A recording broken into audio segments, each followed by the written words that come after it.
வணக்கம் நண்பர்களே.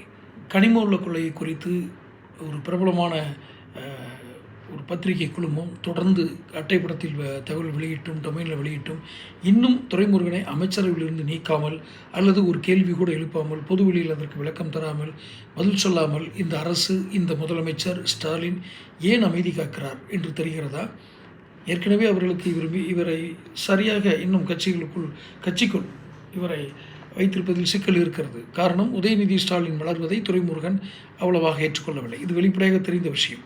இருந்தும் கனிம வள கொள்ளைகளை அந்த டெய்லி அதை அப்டேட் பண்ணியும் ஏன் அமைச்சரை நீக்காம வச்சுருக்காங்க அமைச்சரவையிலேருந்து அப்படின்னா, 2026 தேர்தலுக்கு ஒருவேளை செலவுக்கு காசு தர்றது இந்த மாதிரி கொள்ளையடிக்கிற அமைச்சகத்திலேருந்து இருக்குமோ சந்தேகம்தான்.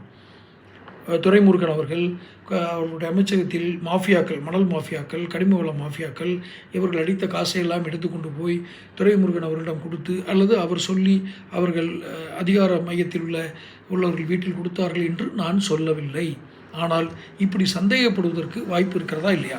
அத்தனையும் பொதுவெளியில் இருக்குது, டொமைனில் இருக்குது.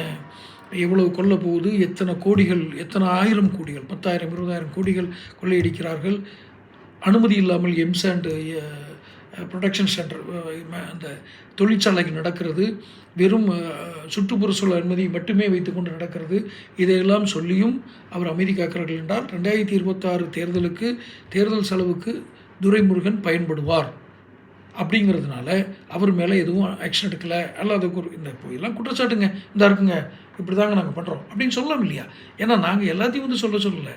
பொதுவெளியில் பிரபலமான பத்திரிகைகள் அட்டைப்படத்தில் விளக்குகின்றன. கள்ள மௌனம் காக்கிறார் முதல்வர். ஏன்? தொடர்ந்து சேனல் பாருங்கள், சப்ஸ்கிரைப் பண்ணுங்கள், நோட்டிஃபிகேஷன் பில் பதிவு பண்ணுங்கள். அப்போ தான் தொடர்ந்து வீடியோக்கள் சேரும். பிடிச்சிருந்தால் ஷேர் பண்ணி லைக் பண்ணுங்கள். நன்றி.